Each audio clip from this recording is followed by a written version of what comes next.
Everyone, welcome back to our YouTube channel किताबों की पाठशाला। सो गाइस, आज की वीडियो में हम देखने वाले हैं क्लास 11th बायोलॉजी का चैप्टर नंबर 19, जिसका नाम है उत्सर्जी उत्पाद व उनका निष्कासन। तो चलिए इसके ऑब्जेक्टिव क्वेश्चन देखना स्टार्ट करते हैं। सो फर्स्ट है, उत्सर्जी पदार्थ के आधार पर जंतुओं के प्रकार है। तो ऑप्शन है अमोनोटेलिक, यूरियोटेलिक, यूरियोकोटेलिक, उपरोक्त सभी। तो राइट आंसर रहेगा उपरोक्त सभी। फिर हमारा नेक्स्ट है, चपटे कृमियों में उत्सर्जन किस रचना द्वारा होता है। तो राइट आंसर रहेगा ज्वाला कोशिकाएं। फिर नेक्स्ट है, मानव वक्र की संरचनात्मक व क्रियात्मक इकाई होती है। तो राइट आंसर रहेगा वक्राणु। फिर नेक्स्ट है हमारा, निम्नलिखित में से किस उत्सर्जी पदार्थ के निष्कासन से अत्यधिक जल की आवश्यकता होती है। तो राइट आंसर रहेगा अमोनिया। ओके, फिर हमारा नेक्स्ट क्वेश्चन आते हैं, रिक्त स्थानों की पूर्ति कीजिए। तो चलिए इसको देखना स्टार्ट करते हैं। फर्स्ट है, रक्त में यूरिया का एकत्रित होना रिक्त स्थान कहलाता है। तो यहाँ पर रिक्त स्थान के स्थान पर आएगा यूरीमिया। ओके, यूरीमिया कहलाता है। नेक्स्ट है, मानव का उत्सर्जी पदार्थ रिक्त स्थान होता है। तो राइट आंसर रहेगा यूरिया। क्या रहेगा? यूरिया। फिर हमारा नेक्स्ट है, मानव मूत्र की पीएच वैल्यू रिक्त स्थान होती है। तो राइट आंसर रहेगा 6।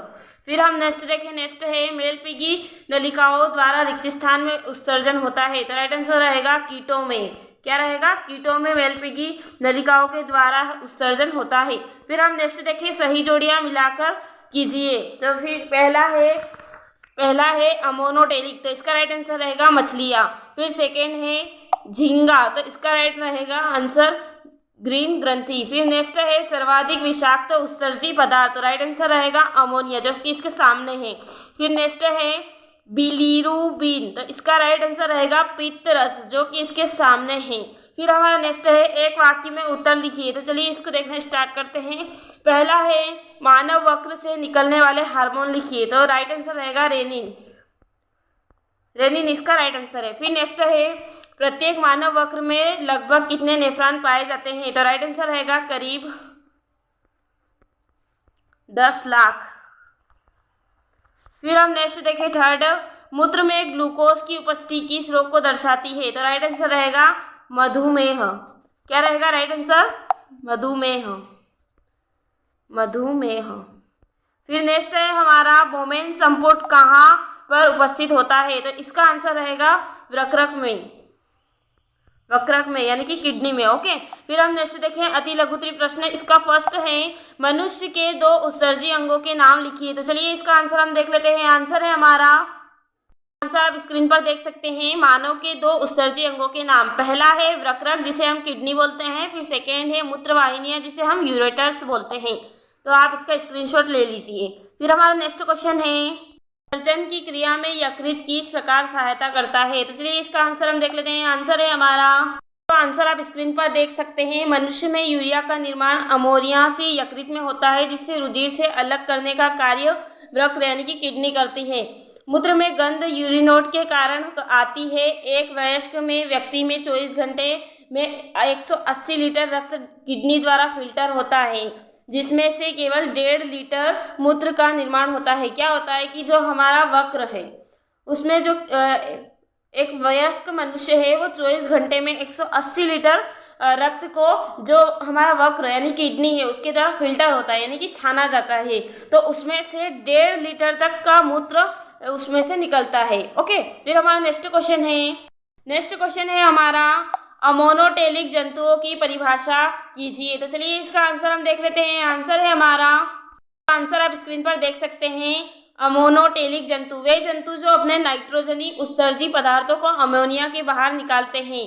अमोनोटेलिक जंतु तथा ऐसा उत्सर्जन अमोनोटेलिज्म कहलाता है। उदाहरण, जलीय जंतु, ऑक्टोपस, अस्थिल मछली आदि। क्या होता है कि जो नाइट्रोजनी उत्सर्जी पदार्थ है, वो अमोनिया को बाहर निकालते हैं। ओके, यानी कि अमोनिया का उत्सर्जन करते हैं। तो वहाँ पर अमोनोटेलिक जंतु होता है, और ऐसा जो उत्सर्जन होता है वो अमोनोटेलिज्म में होता है, इसलिए इसे अमोनोटेलिज कहते हैं। और उदाहरण के लिए जलीय जंतु और ऑक्टोपस, अस्थिल मछली। ओके, फिर हमारा नेक्स्ट क्वेश्चन है हमारा, यूरियोटेलिक जंतुओं को परिभाषित कीजिए। तो चलिए इसका आंसर हम देख लेते हैं। आंसर है हमारा, आंसर आप स्क्रीन पर देख सकते हैं, यूरियोटेलिक जंतु, वे जंतु जो अपने नाइट्रोजन उत्सर्जित पदार्थों को यूरिया के रूप में उत्सर्जित करते हैं। अभी हमने अमोनोटेलिक देखा, वो नाइट्रोजनिक उत्सर्जित पदार्थ को अमोनिया के रूप में उत्सर्जित कर रहे थे, और ये क्या कर रहा है, यूरिया के रूप में उत्सर्जित करता है। यूरिया अमोनिया के अपेक्षा कम विषैला होता है, जो अमोनिया होता है वो अधिक विषैला होता है, और जो यूरिया होता है वो जो अमोनिया है उससे कम विषैला होता है। वह इसके उत्सर्जन हेतु आगे देखते हैं हम, तो आगे है अपेक्षाकृत कम जल की आवश्यकता होती है। उसमें क्या होता है कि अगर हम अमोनिया का उत्सर्जन कर रहे हैं, वो अधिक विषैला है तो उसमें जल की आवश्यकता अधिक होती है। यहाँ पर यूरिया का उत्सर्जन हो रहा है तो यहाँ पर जल की आवश्यकता कम होती है। इस तरह के उत्सर्जन को यूरियोटेलिज्म कहते हैं। उदाहरण स्तनी वर्ग, उभयचर वर्ग के जंतु, स्तनी यानी कि मनुष्य, ओके, उभयचर यानी कि मेंढक। फिर हमारा नेक्स्ट है, आते हैं हमारे दीर्घ उत्तरीय प्रश्न, जो कि हमारे 4 अंकीय प्रश्न हैं। तो चलिए इसको देखना स्टार्ट करते हैं। फर्स्ट है, नेफ्रॉन की संरचना का नामांकित चित्र बनाइए। तो चलिए इसका आंसर हम देख लेते हैं। आंसर है हमारा, आंसर आप स्क्रीन पर देख सकते हैं, नेफ्रॉन की संरचना का नामांकित चित्र। तो उसने सिर्फ हमें चित्र का बोला, इसलिए हमने सिर्फ इसका नामांकित चित्र ड्रॉ किया है, बाकी हमने उसकी संरचना नहीं लिखी है क्योंकि वहाँ पर लिखने का नहीं बोला गया था। ओके, तो हम यहाँ पर इसका डायग्राम देख सकते हैं। यहाँ पर इन सभी चीज़ों को नामांकित किया गया है, बोमेन्स का पोडोसाइट, कलेक्टिंग ट्यूडल, एसेम्ब्लिम, हेनेल लूप, ये सभी यहाँ पर बताए गए, रेनेल पिरामिड, एलिन डस्ट, इन सभी को आप अच्छे से डिनोट कर लीजिए और डायग्राम को अच्छे से बना लीजिएगा। ओके, फिर हमारा नेक्स्ट क्वेश्चन देख लेते हैं। नेक्स्ट क्वेश्चन है, वक्र की संरचना का नामांकित चित्र, यानी कि किडनी की। ओके, तो चलिए इसको देख लेते हैं। आंसर है हमारा, तो आप आंसर स्क्रीन पर देख सकते हैं, वक्र की संरचना का नामांकित चित्र। तो ये वक्र एक साइड का हमें किडनी बताई गई है, दूसरी साइड की नहीं बताई गई है, क्योंकि अभी हमें वक्र का पूछा है, वक्र उत्सर्जन तंत्र पूरा नहीं पूछा है। ओके, तो आप यहाँ पर इसका देख सकते हैं पूरा डायग्राम, तो इसे अच्छे से डिनोट कर लीजिएगा। ओके, फिर हम नेक्स्ट देख लेते हैं। यहाँ पर इन सभी के अच्छे से नामांकित चित्र नामांकित बताया गया है। ओके, फिर हमारा नेक्स्ट क्वेश्चन है हमारा, हीमोडायलिसिस की क्रियाविधि लिखिए। तो चलिए इसका आंसर हम देख लेते हैं। आंसर है हमारा, तो यहाँ पर आप आंसर देख सकते हैं, होमोडायलिसिस की क्रियाविधि। होमोडायलिसिस एक प्रक्रिया है जिसके अंतर्गत गंदे पदार्थों जैसे कि क्रिएटिनिन और यूरिया के साथ साथ मुक्त जल को रक्त से अलग निकाला जाता है। जो क्रिएटिन है और यूरिया है उसके साथ जो जल मुक्त हुआ है उसे भी बाहर निकाला जाता है जब गुर्दे वक्र विफलता में होते हैं। यह चिकित्सा में प्रचलित है। हेमोडायलिसिस 3 वक्र प्रतिस्थापन उपचारों में से एक है। हेमोडायलिसिस एक, आगे देख लेते हैं, आउट पेशेंट यानी कि अस्पताल के बाहर, या इन पेशेंट जो अस्पताल के अंदर उपचार हो सकता है।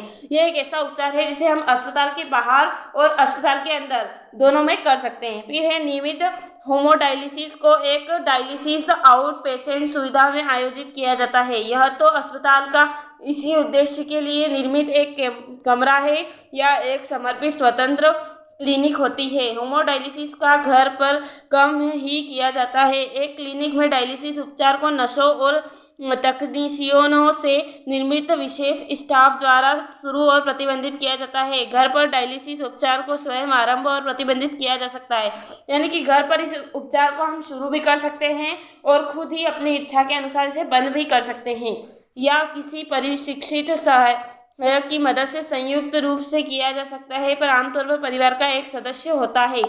फिर हमारा नेक्स्ट क्वेश्चन है, नेक्स्ट आते हैं हमारे अति दीर्घ उत्तरीय प्रश्न, जो कि हमारे 5 अंकीय प्रश्न है। तो चलिए इसको देखना स्टार्ट करते हैं। इसमें हमारा फर्स्ट है, मानव वक्र के कोई 5 कार्य लिखिए। तो चलिए इसका आंसर हम देख लेते हैं। आंसर है हमारा, आंसर आप स्क्रीन पर देख सकते हैं, मानव वक्र के 5 कार्य। पहला है, भोजन के अपचय के अंतिम उत्पाद जल, यूरिया और यूरिक अम्ल का उत्सर्जन करने के साथ ही शरीर में प्रविष्ट शरीर के लिए हानिकारक कुछ औषधीय विषों तथा रासायनिक पदार्थों का भी उत्सर्जन करते हैं। क्या होता है कि जो भोजन के बाद जो अंतिम उत्पाद बनता है जल, यूरिया और यूरिक अम्ल, उसके उत्सर्जन के साथ ही हानिकारक और कुछ विषैले पदार्थ है उनका भी उत्सर्जन होता है मानव वक्र द्वारा। ओके, फिर सेकेंड है, शरीर में जल एवं इलेक्ट्रोलाइट्स का संतुलन बनाए रखते हैं। वक्र के द्वारा क्या होता है कि जो हमारा शरीर में जल है और जो इलेक्ट्रोलाइट्स है उन दोनों में बैलेंस करते हैं। ओके, फिर है थर्ड, संपूर्ण शरीर में जल संतुलन का नियमन करके रक्त का प्लाज्मा आयतन को स्थिर करते हैं।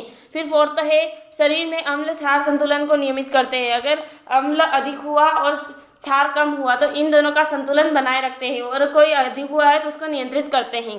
फिर है शरीर में स्थित तरल के परासरणी दाब यानी कि ऑस्मेटिक प्रेशर और फ्लूइड को बनाए रखने में मदद करते हैं। फिर हमारा नेक्स्ट क्वेश्चन है हमारा मूत्र निर्माण की क्रियाविधि को इसके विभिन्न चरणों की सहायता से स्पष्ट कीजिए। तो चलिए इसका आंसर हम देख लेते हैं। आंसर है हमारा, आंसर आप स्क्रीन पर देख सकते हैं, मूत्र निर्माण यानी कि यूरिन फॉर्मेशन।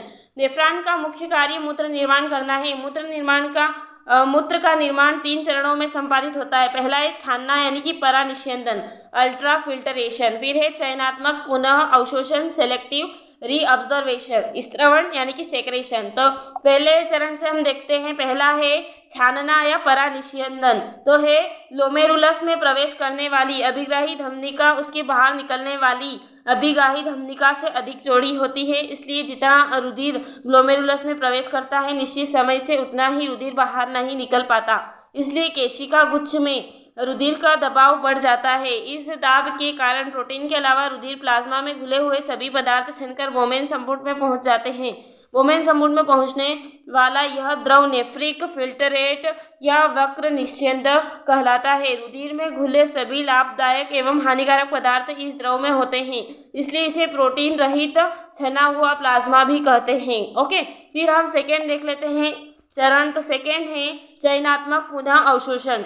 नेफ्रिक फिल्ट्रेट द्रव वोमेन संपुट से होकर वक्र नलिका के अग्रभाग में पहुंचता है। इस भाग में ग्लूकोज, विटामिन, हार्मोन तथा अमोनिया आदि को रुधिर में पुनः अवशोषित कर लिया जाता है। ये अवशोषित पदार्थ नलिका के चारों ओर फैली कोशिकाओं में रुधिर को पहुंचाते हैं। इसके अवशोषण में नेफ्रिक फिल्ट्रेट में पानी की सांद्रता अधिक हो जाती है। अब जल भी पराशरण विधि द्वारा रुधिर में पहुंच जाता है। फिर हम थर्ड चरण देख लेते हैं। थर्ड है स्त्रावण।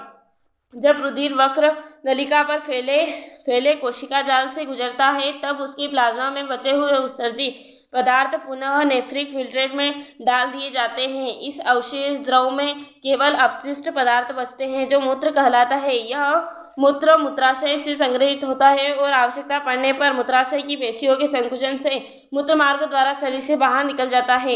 यह आपने यहाँ पर देख सकते हैं, मूत्र निर्माण की पूरी प्रक्रिया यहाँ पर बताई गई है, तो इसे आप अच्छे से डिनोट कर लीजिए। तो पहले यहाँ से यहाँ तक का स्क्रीनशॉट ले लीजिए, फिर आप आगे यहाँ से यहाँ तक का स्क्रीनशॉट ले लीजिए, और फिर आगे यहाँ से यहाँ तक का। ओके, फिर हमारा नेक्स्ट क्वेश्चन है हमारा, वक्र की क्रियाविधि का नियमन किस प्रकार होता है। तो चलिए इसका आंसर हम देख लेते हैं। आंसर है हमारा, आंसर आप स्क्रीन पर देख सकते हैं, वक्र की क्रियाविधि का नियमन। तो चलिए इसको देखना स्टार्ट करते हैं। वक्र क्रियाओं का नियमन मुख्यतः रेनिन एंजियोटेंसिन तंत्र, मूलरोधी हार्मोन तथा नेट्रियूरेटिक कारक द्वारा होता है। तो रेनिन एंजियोटेंसिन तंत्र द्वारा यह तंत्र वक्र के कार्य का नियमन करता है। जो ये रेनिन एंजियोटेंसिन है, यह क्या करता है, वक्र के नियमन का कार्य करता है। गुच्छीय रक्त प्रवाह में गिरावट जे कोशिकाएं सक्रिय होकर रेनिन को मुक्त करती हैं। जो जे कोशिकाएं हैं वो गुच्छीय रक्त प्रवाह में गिरती है और उससे क्या होता है, कोशिकाएं सक्रिय होती है, जिससे रेनिन मुक्त होता है। रेनिन रक्त में उपस्थित एंजियोटेंसिनोजन को एंजियोटेंसिन फर्स्ट के बाद और एंजियोटेंसिन द्वितीय में बदल जाती है। जो फर्स्ट है वो द्वितीय में बदल जाती है। एंजियोटेंसिन द्वितीय एक प्रभावकारी वाहिका संकीर्णक है जो गुच्छीय रुधिर दाब तथा GFR को बढ़ा देता है। एंजियोटेंसिन द्वितीय अधिवक्र वलफुट को एंड्रोस्टेरोन हार्मोन स्त्रवण के लिए प्रेरित करता है।